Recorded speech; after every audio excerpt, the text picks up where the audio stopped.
Muy buenos días, magistrada, magistrados, secretaria general de acuerdos. Hoy 30 de noviembre de 2022, siendo las 9:30, damos inicio a la sesión ordinaria número 45 del Pleno del Tribunal de Justicia Administrativa del Estado de Guanajuato. Acto seguido procedo a pasar lista de asistencia. El de la voz, magistrado Oliverio García Monzón, titular de la segunda sala de este tribunal, presente. Magistrado Gerardo Arroyo Figueroa, titular de la primera sala de este tribunal.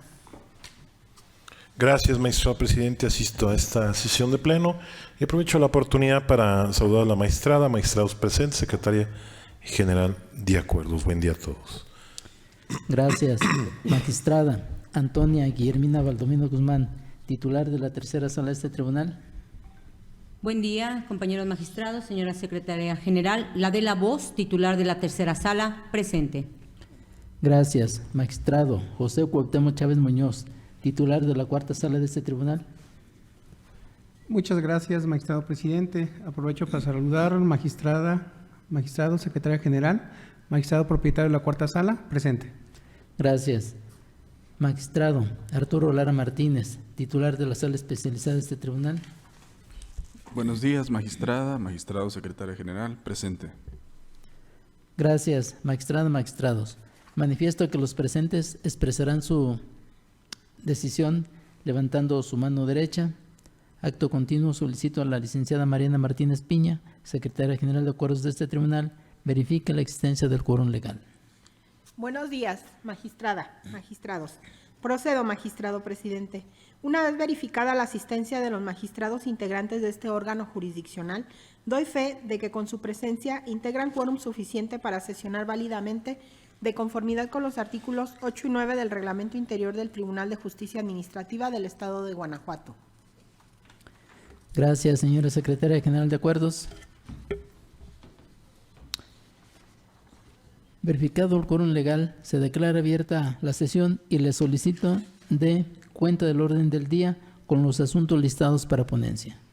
Procedo, magistrado presidente. Informo que el orden del día para esta sesión fue notificado a los integrantes de este pleno y se conforma por la lista de asistencia, la declaratoria de quórum legal, 7 ponencias cuyos índices de tocas, actores y autoridades demandadas están descritos en el mismo orden del día y, por último, asuntos generales. Gracias, señora secretaria general de acuerdos. Atendiendo al orden del día, pongo a su consideración el mismo y a su vez solicito la dispensa de la lectura del acta de la sesión ordinaria anterior al haberse remitido junto con la convocatoria. Y en caso de no tener comentario alguno, solicito que la misma se apruebe. Quienes estén a favor de la propuesta, sírvanse a manifestarlo levantando su mano derecha. Gracias, magistrada, magistrados. La propuesta ha sido aprobada por unanimidad de votos. A favor de tomar nota, señora secretaria. Para iniciar con el listado de las ponencias, someto a consideración de este honorable pleno la ponencia relativa al recurso de reclamación TOCA 264 diagonal 22 PL, listado como tercer punto del orden del día, interpuesto por el autorizado del síndico del Ayuntamiento y del Tesorero Municipal de San Miguel de Allende, Guanajuato, promoventes en la instancia de origen en contra del acuerdo de 7 de febrero de 2022, pronunciado en el proceso administrativo 781 diagonal cuarta sala diagonal 22 por el magistrado de la cuarta sala de este tribunal, en el que se desechó la demanda de lesividad por improcedente. Para mejor comprensión del asunto que nos ocupa, se considera conveniente precisar los siguientes antecedentes. Primero, en el proceso administrativo principal, las autoridades promoventes presentaron juicio de lesividad en contra del convenio modificatorio celebrado el 22 de diciembre de 2020, mismo que fue celebrado con la administración anterior del municipio de San Miguel de Allende, Guanajuato. Segundo, en el acuerdo recurrido se desechó la demanda. Tercero, inconforme con la determinación que antecede la autorización de las autoridades de la instancia de origen, interpusieron el recurso de reclamación que se resuelve. En el único concepto de agravio, la parte recurrente expresa 2 argumentos. El primero dirigido a justificar la procedencia del juicio de lesividad respecto del convenio modificatorio y el segundo encaminado a demostrar que la demanda de lesividad se encuentra presentada dentro del término legal de 1 año. En principio se aborda el primer argumento, en el que la parte recurrente alega en lo esencial que los efectos que conlleva el tener con un particular celebrado un convenio emanado de un impuesto que debe tener un beneficio para la colectividad de ciudadanos representados por el municipio de San Miguel de Allende, Guanajuato, acto que es de raíz unilateral, actuando ante las reglas de los contratos administrativos donde existe una subordinación por parte de los particulares, ya que su obligación se originó de un reglamento municipal, pues el particular decidió firmar un convenio subordinándose a las condiciones de la autoridad municipal y la vía para analizar las actuaciones de este tribunal. Sigue expresando que el municipio está limitado jurídicamente y jurisdiccionalmente, ya que el juicio de lesividad es el único medio legal para dejar sin efectos un convenio que otorga un beneficio legal a un particular. Y por otro lado, el convenio de mérito conlleva con él un pago que se acreditó y acompañó conforme al recibo de pago 9 de febrero de 2021, que corresponde a un pago parcial del particular, siendo este un acto subsistente y de tracto sucesivo del convenio, por lo que la demanda está presentada en tiempo. Resulta inatendible por inoperante este argumento en mérito de las siguientes razones jurídicas. El examen de este punto controvertido plantea la parte recurrente en relación a la procedencia del juicio de lesividad respecto al convenio modificatorio, aun cuando fuese fundado. Este motivo de disenso no podría conducir al jurisdicente a declarar fundado el recurso de reclamación, en virtud de que la consideración o consideraciones a la presentación de la demanda de lesividad deberán seguir rigiendo el sentido del acuerdo recurrido.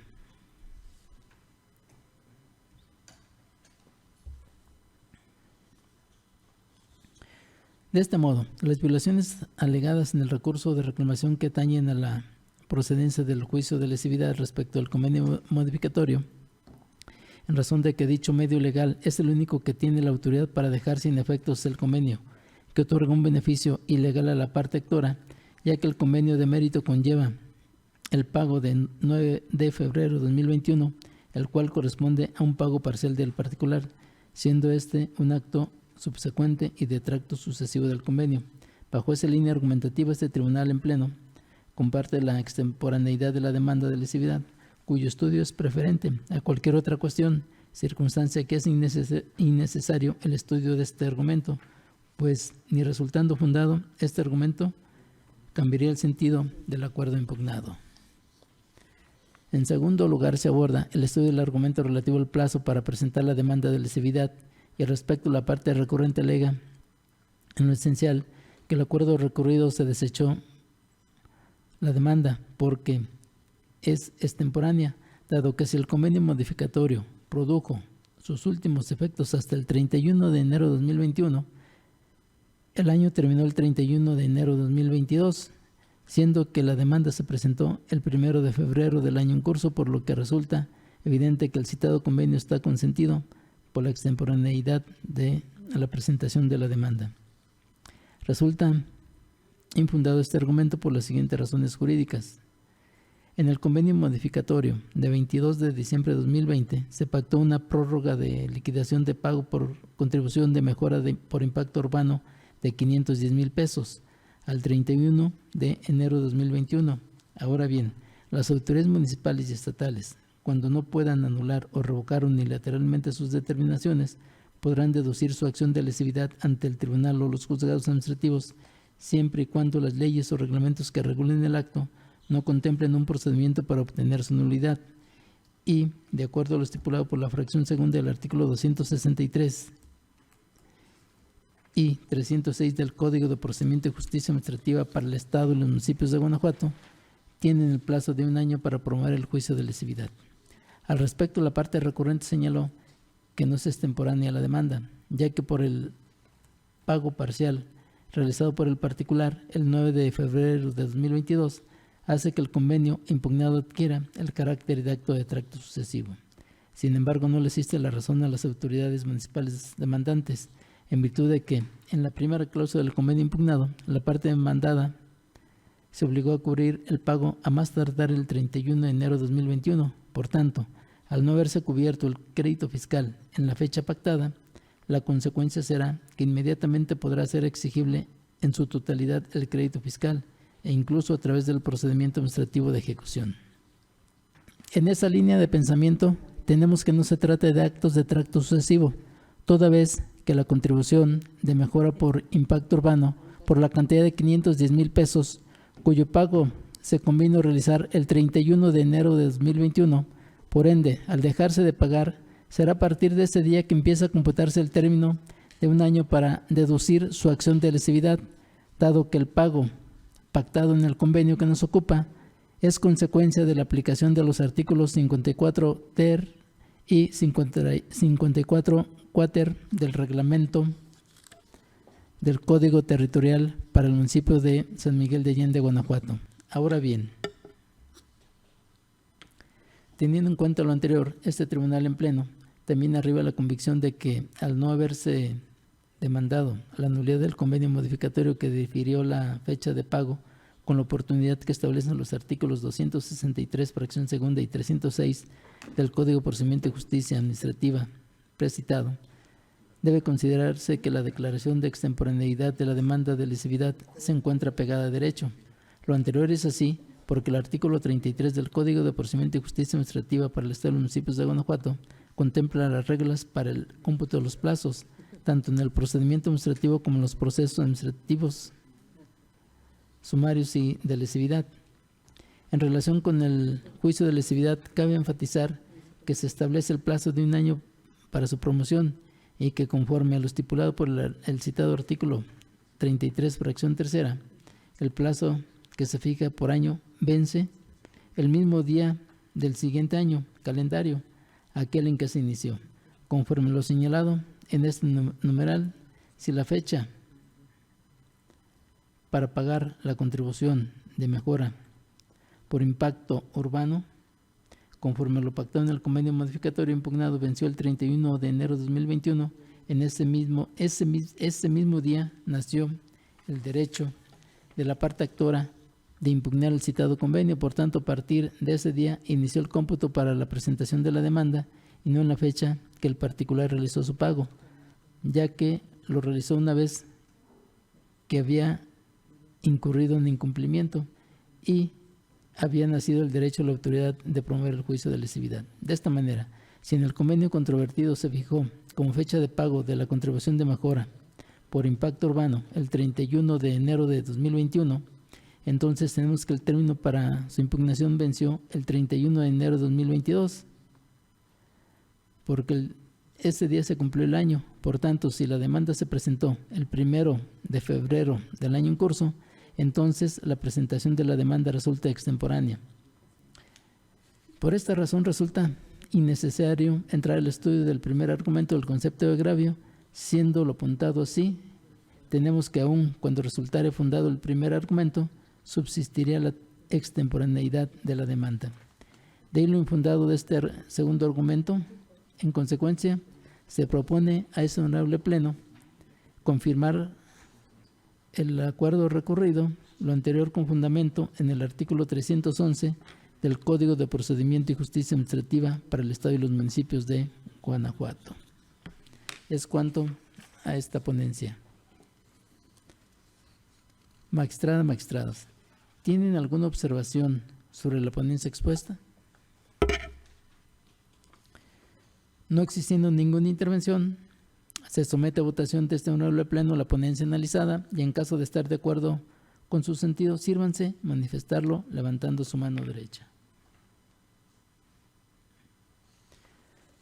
Gracias. La ponencia del TOCA 264, diagonal 22 PL, fue aprobada por unanimidad de votos de la magistrada y los magistrados presentes en esta sesión. Favor de tomar nota, señora secretaria.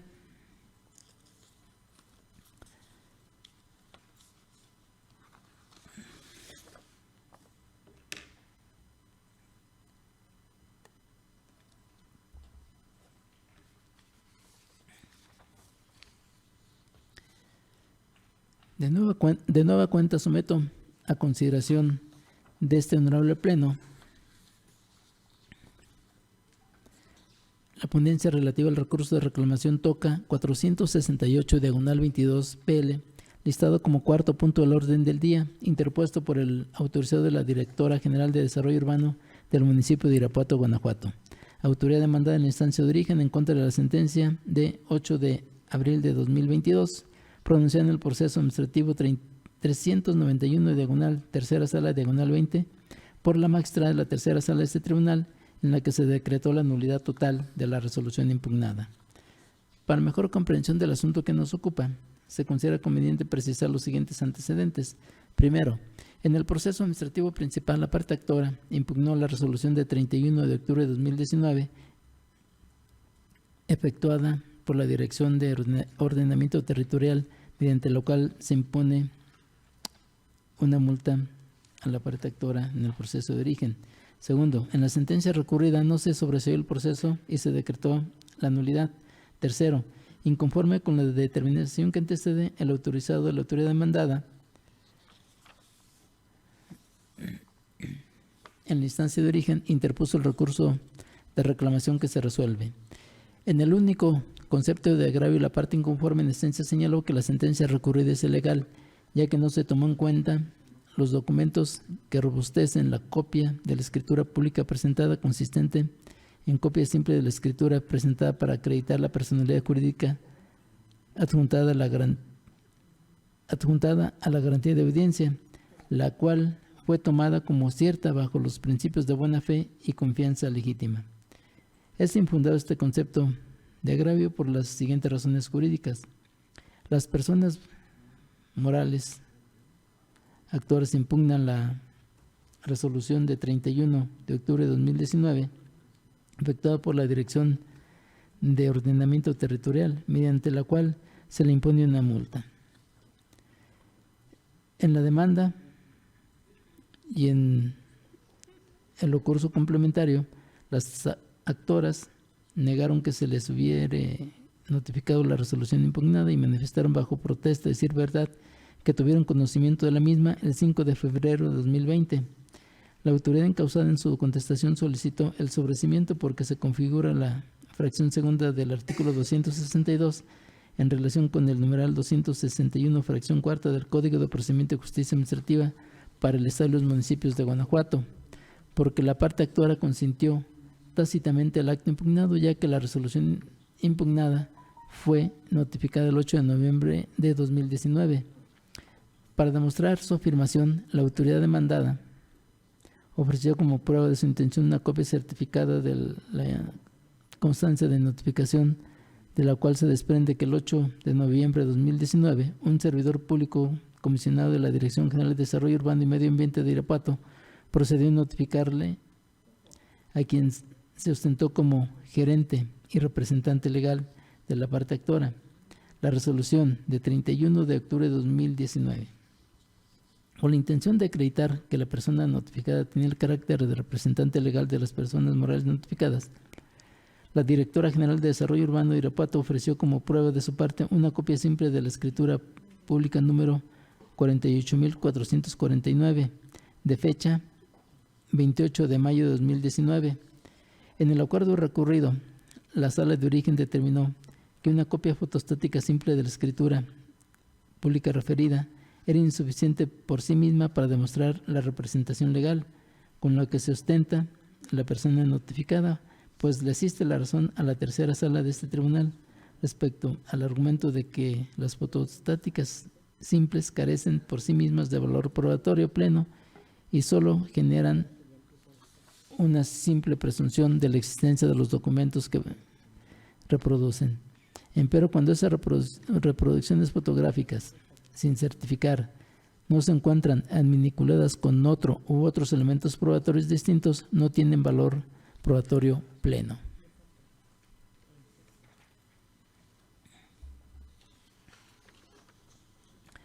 Ahora bien, en los autos del expediente del proceso de origen y en las actuaciones o diligencias del procedimiento administrativo primigenio, no consta el acta de audiencia. Además, No existe constancia alguna en la cual se advierta que el ciudadano Héctor Gerardo Fuerte Rivera se le haya reconocido el carácter de representante legal. Por ello, no se encuentra acreditada la personalidad jurídica de la referida persona ante la autoridad administrativa. Por tal virtud, la magistrada instructora consideró que no existía ningún elemento probatorio que robusteciera la copia certificada de la escritura pública referida. Ahora bien, como atinadamente se sostiene en la parte considerativa de la sentencia recurrida, es cierto que por la naturaleza de este tipo de reproducciones y los avances tecnológicos que tenemos en la actualidad, existe la posibilidad de que los documentos no sean copia fiel de su original, por la facilidad con la que se pueden confeccionar, arreglar o alterar estas copias fotostáticas. De ahí que estos medios convictivos no producen convicción plena sobre la veracidad de su contenido. Es por eso que las copias fotostáticas simples por sí solas no son confiables, sino que es menester aniquilarlas con algún otro medio convictivo que robustezca su fuerza probatoria. De ahí lo infundado de este concepto de agravio. En consecuencia, se propone este honorable pleno confirmar la sentencia recurrida, lo anterior con fundamento en el artículo 311, segundo párrafo del Código de Procedimiento y Justicia Administrativa para el Estado de los Municipios de Guanajuato. Es cuanto a esta ponencia.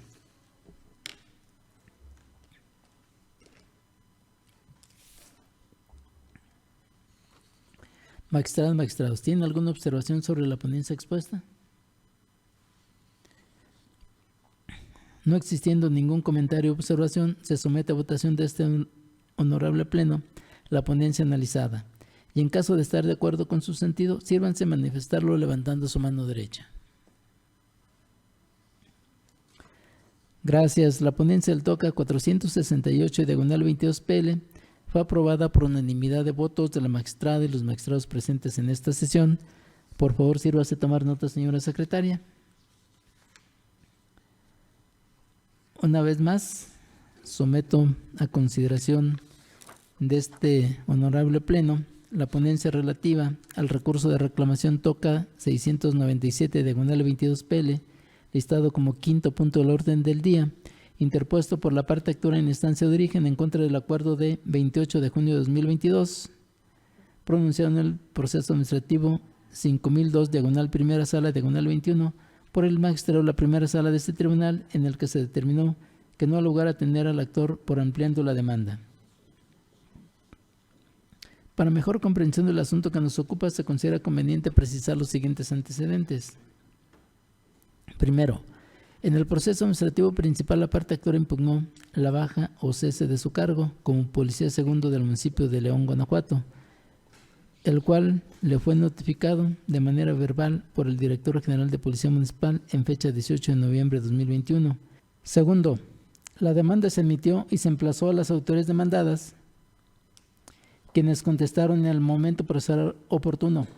En atención a lo anterior, la parte actora presentó su escrito de ampliación de demanda.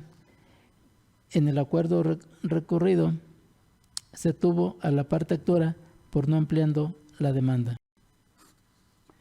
Inconforme con la determinación que antecede,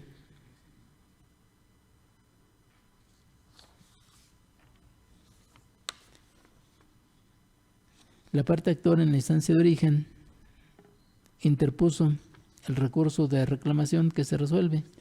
En el primer concepto de agravio, la parte inconforme en esencia señaló que el acuerdo recurrido es ilegal, ya que el magistrado omite realizar una adecuada valoración sobre la situación novedosa que para la parte actora fue el que la autoridad demandada no sostuviera que le notificaron verbalmente el cese de su cargo, pues el director de policía demandado, al estar investido de autoridad sobre sus subalternos como lo es en su caso.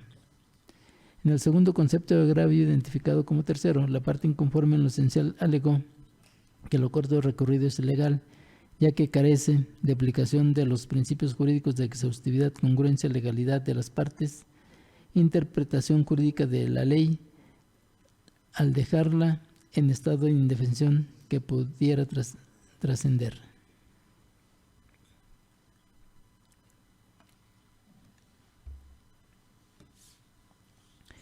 Son infundados estos conceptos de agravio por las siguientes razones jurídicas.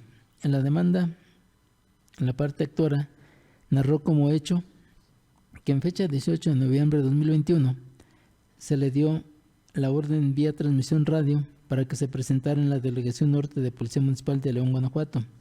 Una vez que se presentó en dicha delegación, se le hizo saber que estaba dado de baja de su cargo como policía segundo por órdenes del secretario de Seguridad Pública con motivo de una reestructura policíaca. La bajo cese verbal descrita constituye el acto impugnado en el proceso de origen.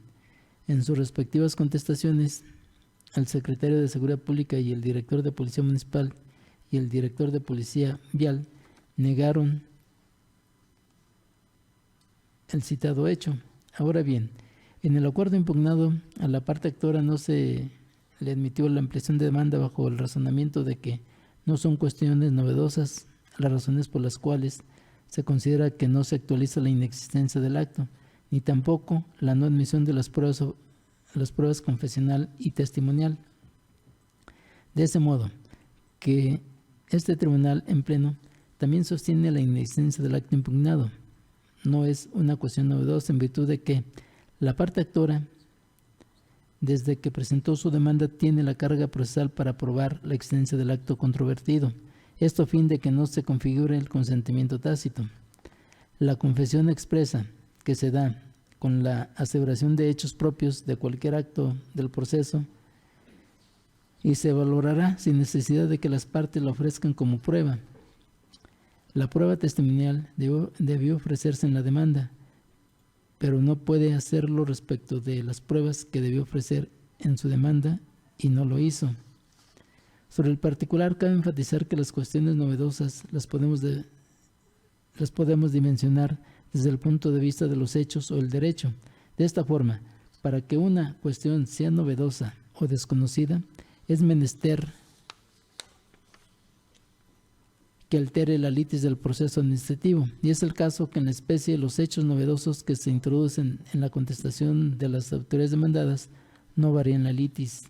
En relación con lo anterior, es de señalar que el artículo 284 del citado Código de Procedimiento y Justicia Administrativa señala que el actor tendrá derecho a ampliar la demanda cuando se impugne una negativa ficta, cuando en la contestación se sostenga que el juicio es improcedente por consentimiento tácito, y cuando con motivo de la contestación se introduzcan cuestiones que no sean conocidas por el actor al presentar la demanda.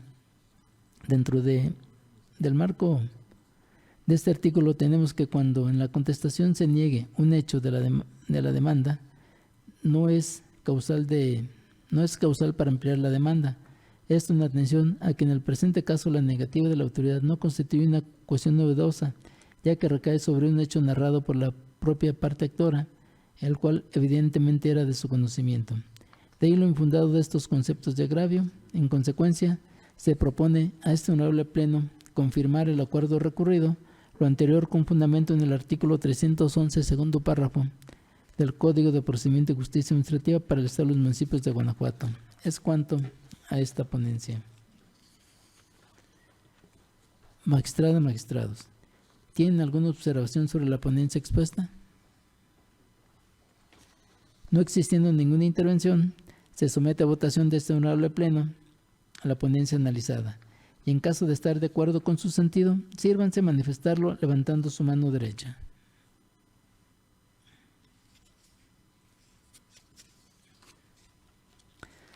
Gracias. La ponencia del TOCA 697/22 PL fue aprobada por unanimidad de votos de la magistrada y los magistrados presentes en esta sesión.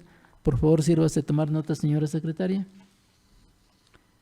A continuación, cedo el uso de la voz al magistrado José Cuauhtémoc Chávez Muñoz, titular de la cuarta sala de este tribunal, para el desarrollo del TOCA 281/21 PL, listado como sexto punto del orden del día. Por favor, adelante, magistrado. Muchas gracias, magistrado presidente. Buenos días de nueva cuenta, magistrada, magistrado, secretaria general. Inicio con las ponencias correspondientes a la cuarta sala, refiriéndome en un primer momento al TOCA 281/21, interpuesto por la parte actora en la instancia de origen por conducto desautorizado en contra de la sentencia dictada por el magistrado de la Sala Especializada dentro del proceso administrativo sumario 553/21, en la cual se declaró el sobreseimiento en el proceso, ya que determinó la Sala que la demanda se promovió en forma extemporánea. Les comparto algunos antecedentes procesales en el presente resumen. La parte actora del proceso de origen presentó escrito dirigido al director de Catastro e Impuesto Predial de Guanajuato Capital, mediante el que manifestó que es propietario de los inmuebles urbanos con cuentas prediales y que al consultar los medios digitales oficiales, las páginas web del municipio, para imprimir la línea de captura para el pago de impuesto predial correspondiente a los inmuebles aludidos, se percató que el valor para la cuota anual, cantidad a pagar por concepto de impuesto predial, resultó ser mayor en relación con la cantidad que se había pagado en el año 2020. La parte actora en su solicitud expone que los incrementos en los valores de la cuota anual para ambas cuentas prediales no fueron realizados en apego a la normativa aplicable y siguiendo los procedimientos establecidos en la misma, por lo cual manifestó su inconformidad con la modificación efectuada a la cuota anual. El impetrante solicitó fijar la obligación tributaria a cargo del particular por el mismo monto o cantidad que sería a ese año ya referido. En atención a la solicitud realizada y que fue señalada con anterioridad, la autoridad emitió el oficio en el que se le informó al solicitante que los nuevos valores fiscales establecidos para los predios de su propiedad fueron con motivo de los análisis realizados y plasmados en los documentos denominados como Reevaluación 2018-2021. La parte actora del proceso de origen promovió el proceso de origen en contra de ese aumento, alegando que del avalúo jamás fue notificado, el avalúo catastral practicado, así como la determinación del crédito fiscal. Seguido al trámite de la Sala dictó la sentencia. Inconforme con el sentido de esta, interpuso el presente recurso que ahora se resuelve. Así tenemos que los motivos de disenso expuestos por la parte recurrente a juicio de esta ponencia resultan fundados para revocar la sentencia recurrida. La parte recurrente arguye en esencia que el sobreseimiento decretado resulta desacertado, pues contrariamente a lo que sostiene la Sala de origen, la parte actora tuvo conocimiento de los actos controvertidos el 22 de febrero del 2021, derivado de haber ingresado a la página electrónica del municipio, donde al obtener el estado de cuenta se visualizó el incremento de valor fiscal que sufrió su inmueble, así como la determinación del crédito fiscal por concepto de impuesto predial para el ejercicio 2021, entre otras circunstancias. Pues bien, tal agravio a criterio de esta ponencia resulta fundado. En el caso particular se recuerda que la actora impugna el aumento del valor fiscal, como ya se refirió. Los actos combatidos se encuentran reflejados en el estado de cuenta que se obtuvo del sitio web. Sin embargo, la Sala de origen consideró que la actora en realidad tuvo conocimiento de los actos impugnados el 28 de enero del 2021, cuando recibió respuesta por parte de la autoridad en la que se le adjuntaron los documentos que contienen lo referente al incremento del valor catastral de la propiedad. Determinó la Sala de origen que al menos el día que el actor presentó su solicitud ya era sabedor de que la cantidad que se le solicitaba por concepto de impuesto predial había sido incrementado. Concluyó la Sala que en la fecha referida la actora estuvo consciente tanto del incremento del crédito fiscal por concepto de impuesto predial como del aumento del valor catastral. Ahora bien, a consideración de esta ponencia, la conclusión a la que se arribó no se considera del todo acertada. Ello es así, pues como se desprende de los hechos y análisis de los antecedentes que realiza esta ponencia en el presente fallo, se observa que en los documentos denominados Reevaluación 2018-2021, que se adjuntaron, se informó de los nuevos valores fiscales y tales valores no fueron aplicados por la Autoridad para Determinación del Crédito Fiscal por concepto del impuesto predial para el 2021. No menos verdad es que estos no fueron aplicados. Por ende, el oficio y sus anexos no son los actos impugnados y por tanto no se pueden tomar como la fecha en que se tuvo conocimiento de los actos controvertidos, el momento en que se notificó el referido oficio. Asimismo, si bien es cierto que la actora presentó escrito dirigido a la autoridad, solicitó que se determinara el impuesto predial a cargo del particular por el mismo monto que se había tributado en el 2020. En términos simples, la actora, eso fue lo que hizo. Sin embargo, esto no sucedió con la solicitud referida, ya que no existió en ese momento el pago del impuesto, ya que es el actor que viene a ser, es el acto que viene a ser la culminación del haber autoliquidado la contribución, pues el gobernador calculó y determinó en cantidad líquida el impuesto a su cargo. El acto que le causa el verdadero perjuicio jurídico es el pago porque afecta a su patrimonio, lo cual se reitera en la especie no sucedió. De igual manera, si bien es cierto un supuesto por el cual puede considerarse que la parte actora efectivamente tenía conocimiento de los actos combatidos, sería si al momento de la solicitud que se presentó a la autoridad hacendaria hubiera realizado los cálculos y determinado en cantidad líquida el monto del impuesto a cargo. Por otra parte, no se soslaya por esta ponencia que la Sala de Origen consideró que la parte actora en realidad tuvo conocimiento de los actos impugnados el día 28 de enero del 2021, cuando recibió respuesta por parte de la autoridad en la que se le adjuntaron los documentos que contienen lo referente al incremento del valor catastral de la propiedad. Uno de los momentos para considerar que la actora tuvo conocimiento del cobro del impuesto predial. La razón para que esta ponencia no considere el oficio y sus anexos como el acto administrativo por el cual la autoridad ejerce su deber de declarar que se ha originado el hecho imponible o presupuesto previsto en la ley con respecto a un sujeto pasivo concreto. Lo anterior debe generar en el contribuyente certidumbre sobre qué hecho o circunstancias se encuentra agravado, cómo se calculará la base del tributo, qué tasa o tarifa debe aplicarse, cómo, cuándo y dónde se realiza el entero respectivo. En esencia, deberá estar claramente establecido todo aquello que le permita conocer qué cargas tributarias le corresponden, derivado de la situación jurídica en la que se encuentra. En la realidad o en la práctica, es la autoridad hacendaria la que hace los cálculos y determina en cantidad líquida el monto del impuesto a cargo. Inclusive es posible que a los contribuyentes les sean remitidas esas liquidaciones en unos documentos que usualmente se conocen como boletas de pago o estado de cuenta por medio de línea de captura que obtienen alguna de las dependencias municipales correspondientes, o bien por medio de Internet en la página web del municipio, aprovechando los beneficios de los avances tecnológicos que simplifican y mejoran los procedimientos administrativos y permiten a los ciudadanos para que acudan a una institución bancaria, a una tienda departamental autorizada o inclusive mediante la misma página web oficial y efectúe el pago correspondiente.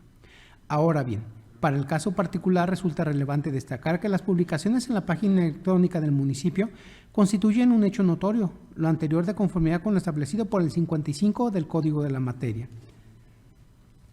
Luego fue desacertado determinar, actualizo el consentimiento tácito, ya que el oficio y sus documentos y sus anexos no son los actos impugnados. De este modo se destaca que el accionante sí acudió ante este tribunal a promover la demanda de nulidad dentro del término de 15 días hábiles siguientes a aquel en que tuvo conocimiento de los actos impugnados, de conformidad con el artículo 304C del Código ya aludido. Pues bien, a juicio de esta ponencia, las anteriores consideraciones evidencian lo fundado de los argumentos en estudio. En ese orden de ideas, lo procedente a juicio de esta ponencia es modificar la sentencia recurrida. La sala especializada sostuvo, por lo que hace al acto impugnado, consistente en el avalúo catastral, que la parte actora no presentó ningún elemento probatorio del que se desprendía la realización de alguno. Por su parte, una vez que se le solicitó a las autoridades que informaran el nombre de quien lo había practicado, estas manifestaron que el aumento en el valor del impuesto predial se había realizado de gabinete, por lo cual no existía tal avalúo. Explicó el acuo que lo anterior constituye una confesión de la parte demandada, que no quedó desvirtuada en relación con la inexistencia de dicho acto impugnado. Por lo anterior, decretó el sobreseimiento en el proceso en relación con el acto impugnado señalado por el actor, consistente en el avalúo catastral supuestamente practicado, así mismo por el personal adscrito a la tesorería. Esto es, queda firme la decisión del magistrado con respecto a la inexistencia del avalúo catastral impugnado por la parte actora. La conclusión acabada de anotar se sostiene en razón de que la parte inconforme no expresó agravio tendente a combatir la consideración apuntada, ni existe motivo justificado para suplir en su favor esa deficiencia. De esta manera resultan infundadas las alegaciones de sobreseimiento aducidas por las autoridades demandadas. La decisión de esta ponencia de modificar la sentencia recurrida implica que este órgano colegiado se hace cargo de lo que no fue abordado por la sala de origen. Lo anterior es así dado que el código no contempla la figura de reenvío en caso de que se revoque o modifique una sentencia impugnada, asistiéndole así la razón a la actora a criterio de esta ponencia.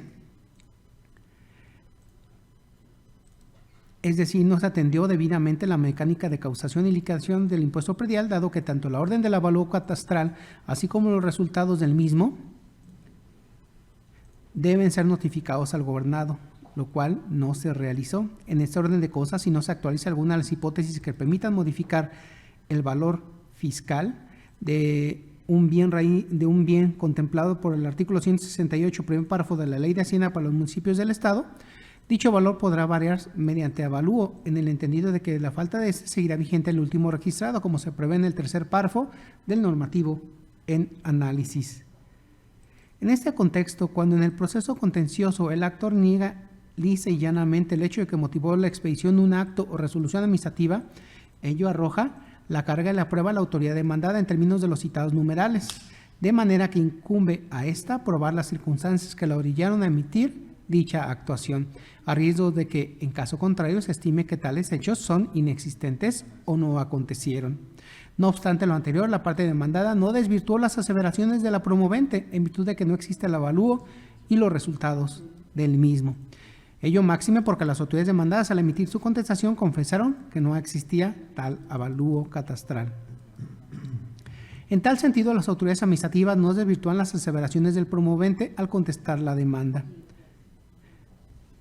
Por las consideraciones señaladas, lo procedente a juicio de esta ponencia es decretar la nulidad total del total del aumento del valor fiscal del inmueble con cuenta predial que se encuentra reflejado en el estado de cuenta que se obtuvo al sitio web del municipio.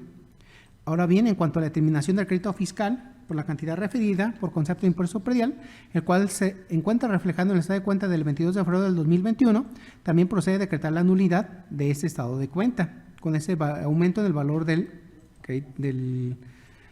aumento al valor fiscal. Dado el sentido del fallo, es necesario que se analice el resto de las disconformidades hechas valer por el actor, pues hoy ya nada práctico conduciría si de cualquier manera los actos impugnados han de quedar insubsistentes en virtud del argumento que resultó fundado. No obstante lo anterior, se precisa que en el sistema jurídico mexicano no existe la nulidad de los actos de pleno derecho por los vicios que pudiera tener, sino que siempre se requiere una declaratoria por ese sentido por parte de la autoridad competente.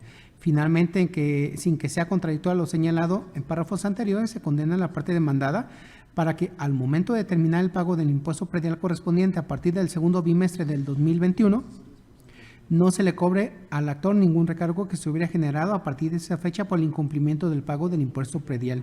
Lo anterior es así, pues al interponer en la presente instancia su demanda de nulidad por estimar que la determinación de dicho impuesto no se encontraba ajustada a derecho, tales circunstancias permiten advertir a este tribunal del conocimiento que la posible falta de pago oportuno obedece no a un incumplimiento de la obligación que tiene el actor, sino a una causa distinta, pues la finalidad de promover la presente causa administrativa fue porque consideró el actor que la determinación de pago por concepto de impuesto predial era ilegal.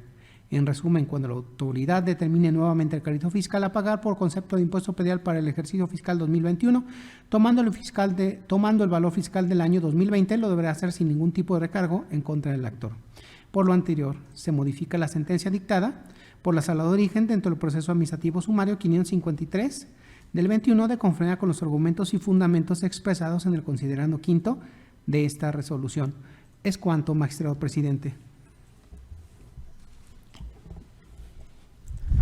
Gracias, magistrado José Cuauhtémoc Chávez Muñoz. Magistrada, magistrados, ¿tienen alguna observación sobre la ponencia expuesta? No existiendo ningún comentario o observación, se somete a votación de este honorable pleno la ponencia analizada, y en caso de estar de acuerdo con su sentido, sírvanse a manifestarlo levantando su mano derecha. Gracias. La ponencia del TOCA 281/21 fue aprobada por unanimidad de votos de la magistrada y los magistrados presentes en esta sesión. Por favor, sírvase a tomar nota, señora secretaria. De nueva cuenta, cedo el uso de la voz al magistrado José Cuauhtémoc Chávez Muñoz, titular de la cuarta sala de este tribunal, para el desarrollo del TOCA 357/21 PL, listado como séptimo punto del orden del día. Por favor, adelante, magistrado. Muchas gracias, magistrado presidente. Concluye mi intervención con la ponencia del TOCA 357/21, interpuesto por el Contralor Municipal como autoridad demandada, como autoridad resolutora del órgano interno de control del municipio de Villagrán, Guanajuato, autoridad demandada en la instancia de origen en contra de la sentencia dictada por el magistrado de la sala especializada dentro del proceso 21/21, en la cual se decretó la nulidad total de la resolución impugnada. Les comparto algunos antecedentes procesales en el presente resumen. La autoridad resolutora dictó resolución dentro del procedimiento de responsabilidad administrativa en la cual se determinó la responsabilidad administrativa de la parte actora y por ende se le impuso al accionante la sanción consistente en suspensión por 30 días, así como una sanción económica. En desacuerdo con tal resolución, la accionante promovió el presente proceso, en el que el magistrado de la Sala de Origen dictó sentencia y conforme con el sentido del fallo, la autoridad demandada interpuso el presente recurso que ahora se resuelve. Así tenemos que los motivos de disenso expuestos por la recurrente a juicio de esta ponencia resultan ineficaces para revocar o modificar la sentencia recurrida.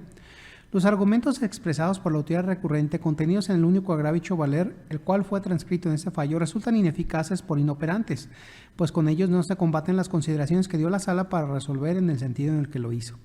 Para justificar tal calificativa merita tenerse en cuenta que la Corte ha sostenido que la inoperancia de los conceptos de violación o agravio se presenta ante la actualización de algún impedimento técnico que imposibilite el examen del planteamiento efectuado, que puede derivar de la falta de afectación directa al inconforme de la parte considerativa que controvierte, de la omisión de la expresión de argumentos referidos a la cuestión debatida, de su formulación material incorrecta, por incurrir las condiciones atinentes a su contenido, por incumplir. Uno de los impedimentos técnicos que imposibilita el estudio de los planteamientos que se formulan, como ya quedó de manifiesto, se patentiza cuando ya a través suyo no se debaten las consideraciones en que se sostiene la sentencia, como en el caso acontece. En la especie, en la parte atinente del fallo que se revisa, la Sala señaló que en la resolución sancionatoria, como motivación esencialmente la autoridad demandada expuso las siguientes cuestiones, las cuales se transcriben en los mismos términos en los que hizo el magistrado de la Sala. Añadió que la autoridad fundamentó su resolución en el contenido del artículo 95 de la Ley de Obra Pública y servicios relacionados con la misma para el Estado y los municipios del Estado, y 113, fracción 8 y 16 de su reglamento.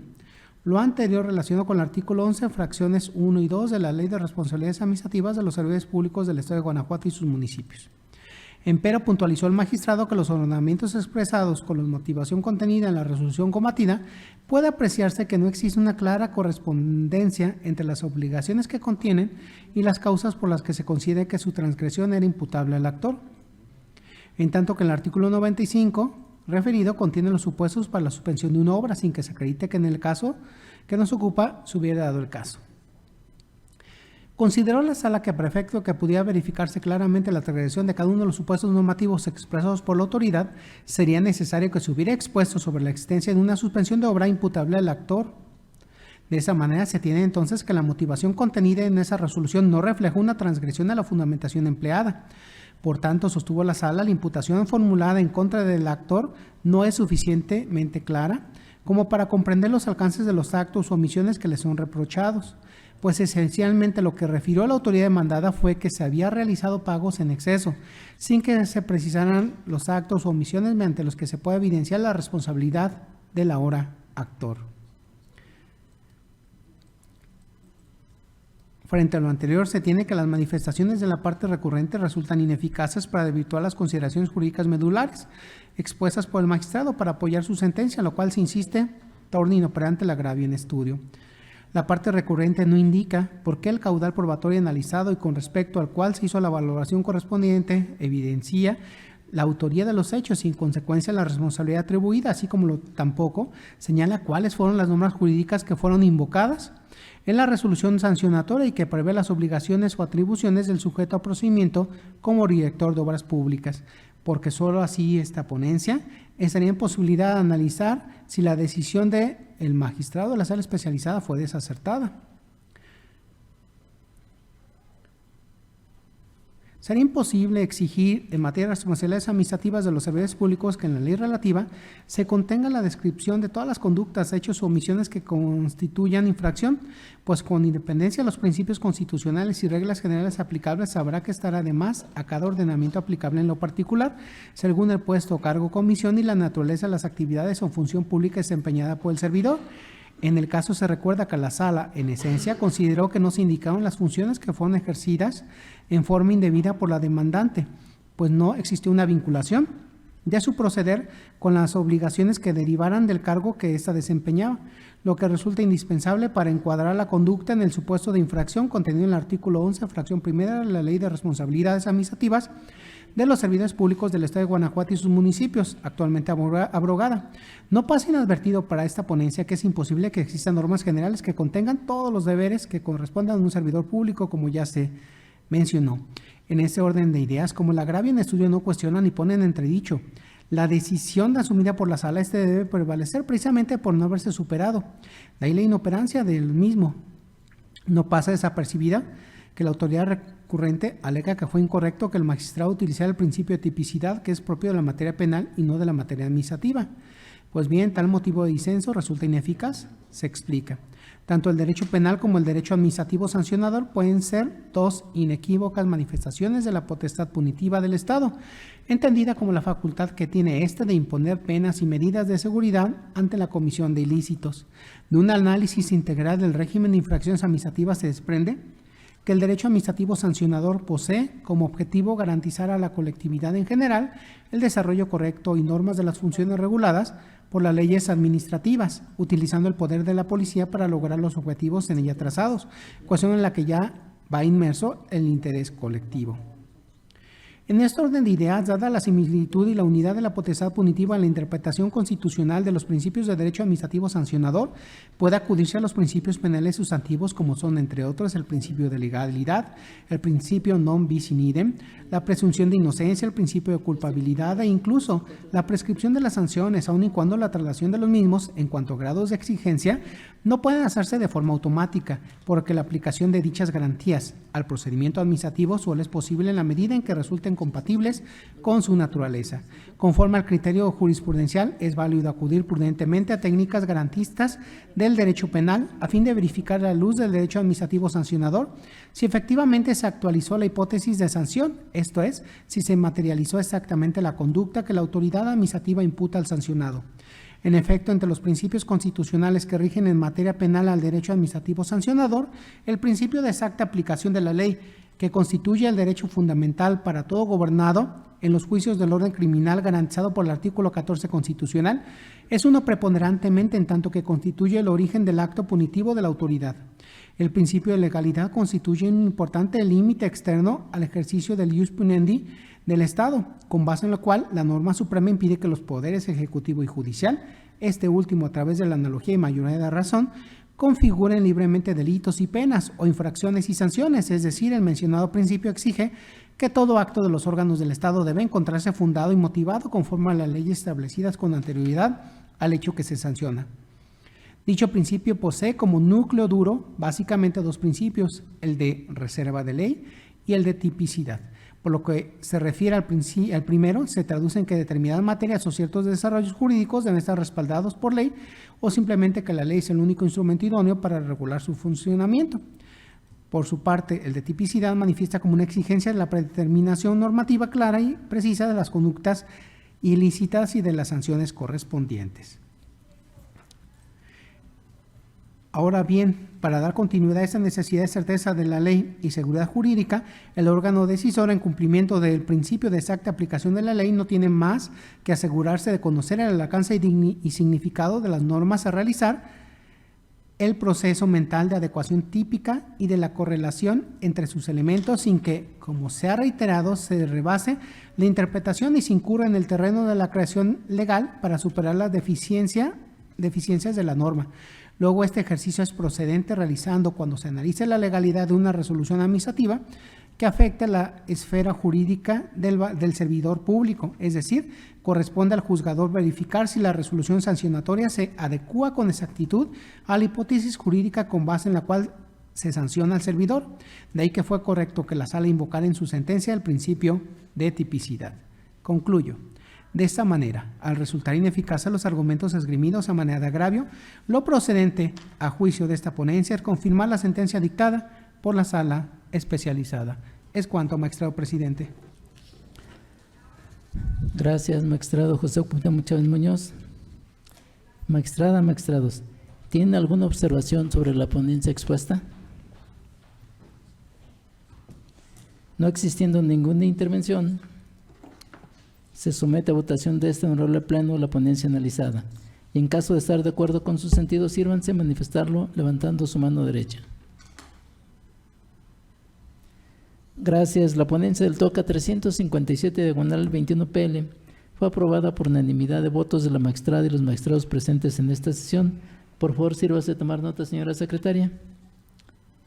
A continuación, cedo el uso de la voz al magistrado Arturo Lara Martínez, titular de la sala especializada de este tribunal, para el desarrollo del TOCA 682 PL, listado como octavo punto del orden del día. Por favor, adelante, magistrado. Procedo, presidente. Este TOCA 682/22 fue interpuesto por el autorizado de la parte actora en la instancia de origen en contra de la sentencia emitida el 27 de mayo de 2022 por la primera sala dentro del proceso administrativo número 3482, diagonal primera sala, diagonal 2021. Los antecedentes del asunto son los siguientes. El 6 de septiembre de 2021, un ciudadano presentó una demanda en contra de la calificación de una visita de inspección general, su calificación y la instauración del procedimiento administrativo de responsabilidad notarial. El asunto fue tornado a la primera sala y el 27 de mayo de 2022 emitió sentencia de sobreseimiento bajo el argumento de que no se afecta el interés jurídico del actor con el acto combatido. Y conforme con la sentencia, la parte actora interpuso el presente recurso de reclamación.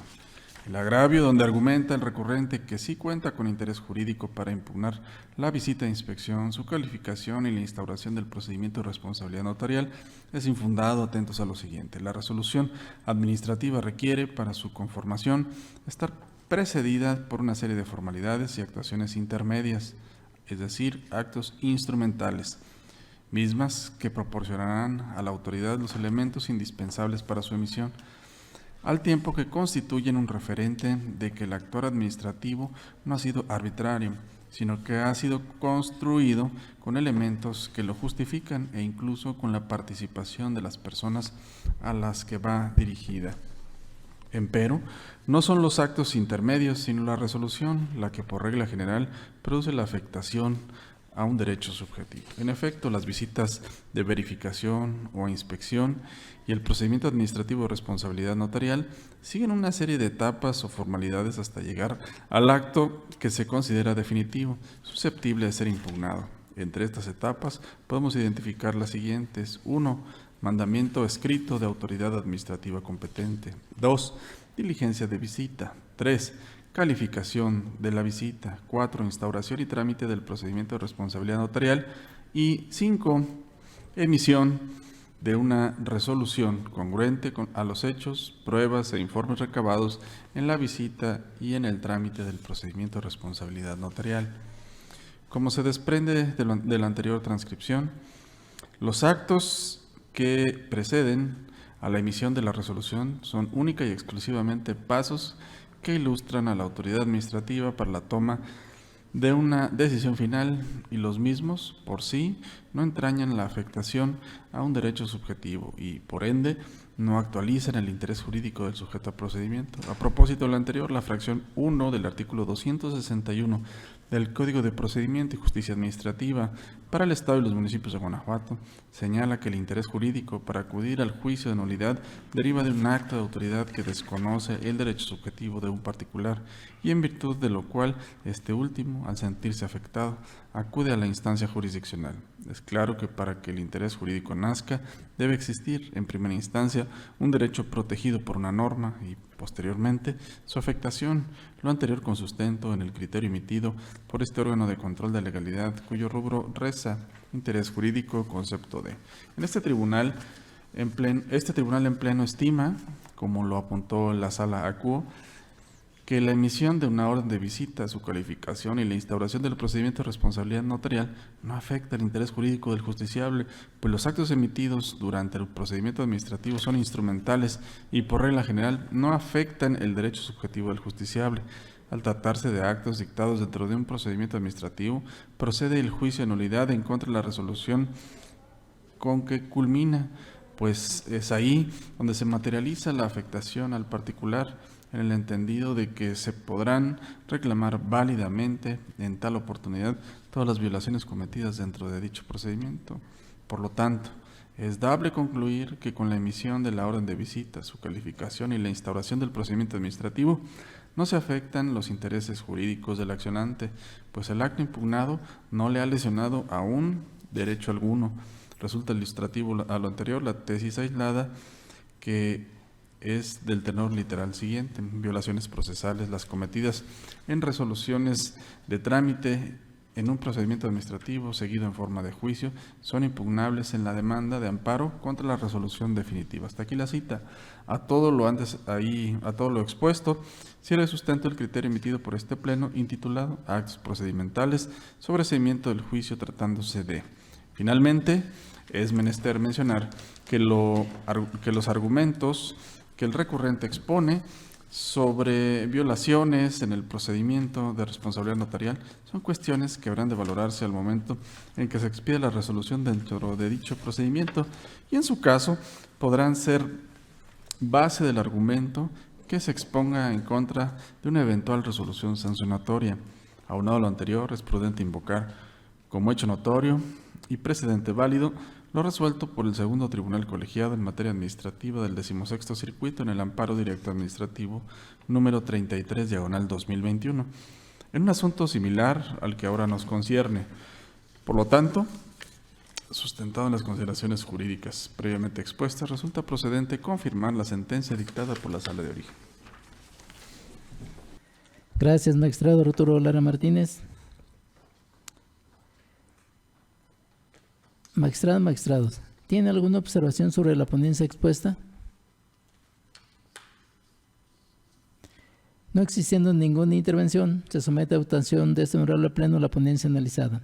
Y en caso de estar de acuerdo con su sentido, sírvanse manifestarlo levantando su mano derecha. Gracias. La ponencia del TOCA 682/22 PL fue aprobada por unanimidad de votos de la magistrada y los magistrados presentes en esta sesión. Por favor, sírvase a tomar nota, señora secretaria.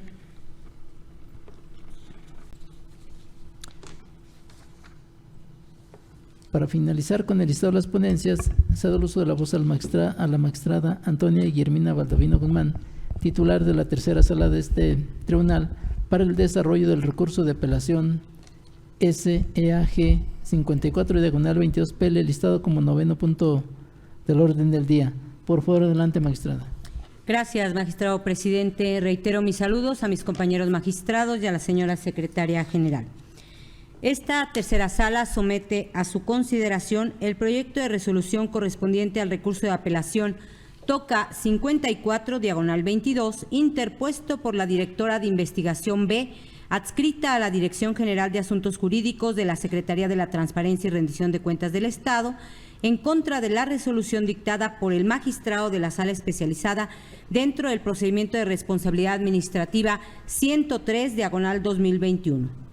A modo de preámbulo, referiré que en el informe de presunta responsabilidad administrativa se imputó a la persona sujeta a procedimiento, quien se desempeñó como director del Colegio de Educación Profesional Técnica del Estado de Guanajuato, haber abusado de su empleo a suscribir de manera indebida 3 convenios de apoyo económico con el Ayuntamiento de Cortázar al no estar facultado para ello, y debido a que obtuvo un beneficio económico, la falta se calificó como grave. Importa señalar que a través de los convenios materia de la acusación, el municipio de Cortázar se comprometió a apoyar al Colegio de Educación Profesional Técnica del Estado de Guanajuato, plantel Cortázar, con cierta cantidad de dinero como aportación al salario de la persona asignada al cuidado del campo deportivo, lo cual implicaba su mantenimiento, así como la apertura y cierre del campo.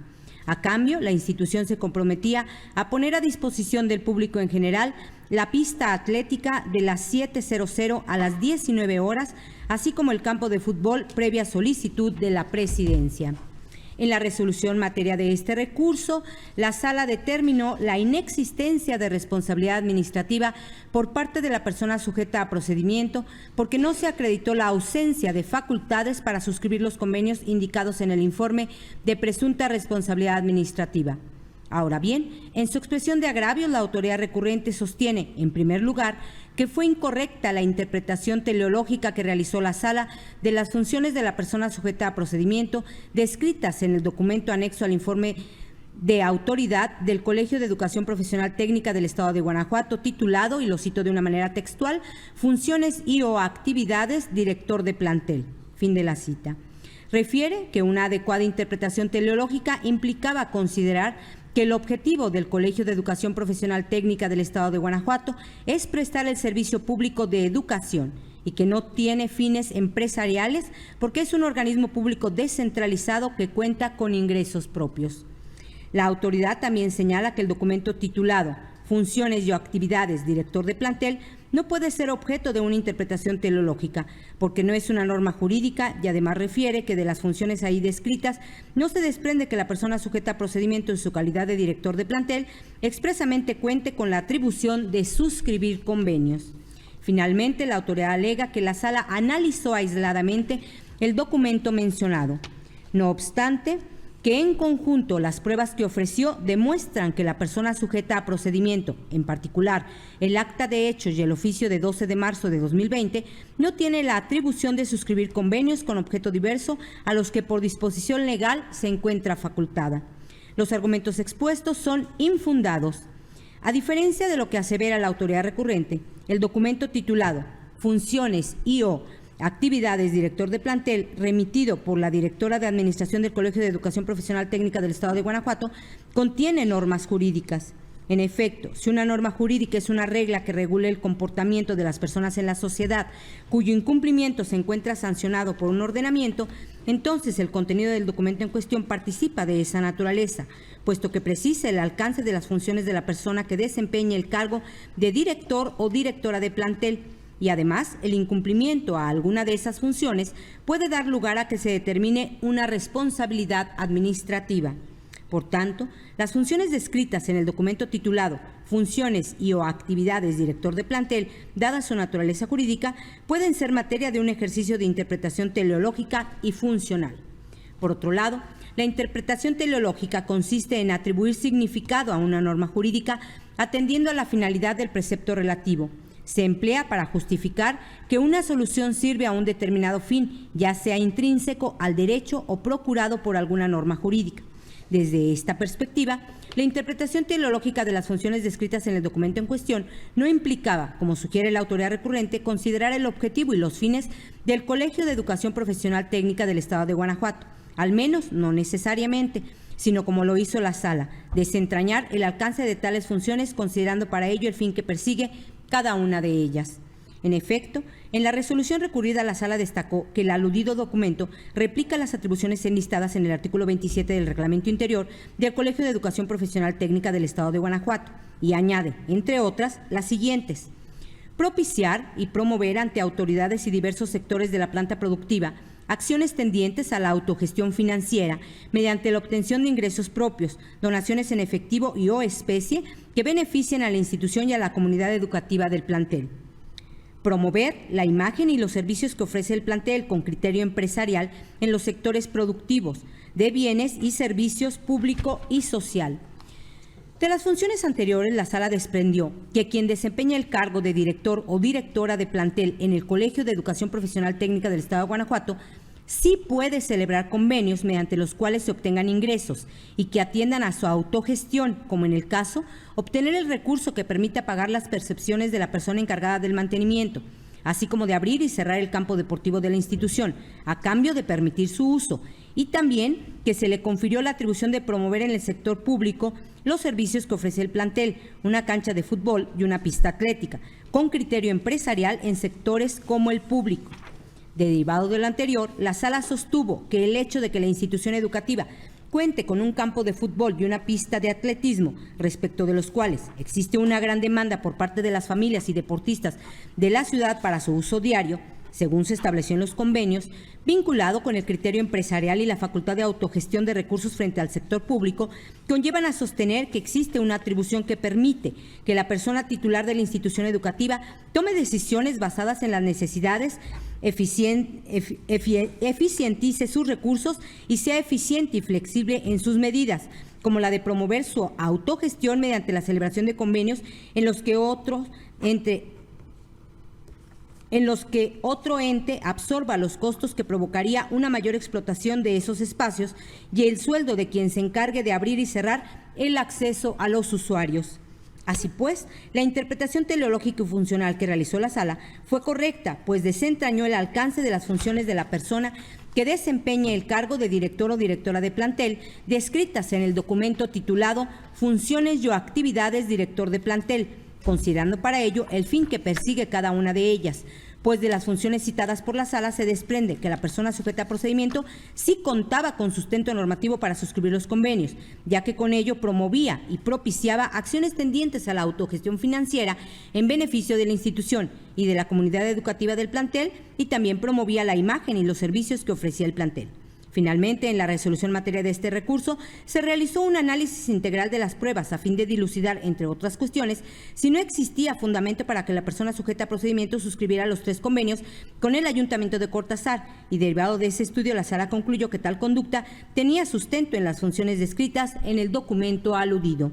En cambio, si la sala únicamente hubiera considerado el acta de hechos y el oficio de 12 de marzo de 2020, su análisis habría sido parcial y habría conducido a la errónea conclusión de que no existía fundamento para que la persona sujeta a procedimiento suscribiera los convenios, ya que en contraste existían elementos que, atendiendo al principio de presunción de inocencia, generaban una duda razonable. Por tanto, como resultado de la ineficacia de los agravios vertidos por la autoridad recurrente, esta ponencia propone confirmar la resolución dictada por la sala especializada. Magistrados, ¿tienen alguna observación sobre la ponencia expuesta? No existiendo ningún comentario, se somete a votación de este honorable pleno la ponencia analizada. Y en caso de estar de acuerdo con su sentido, sírvanse manifestarlo levantando su mano derecha.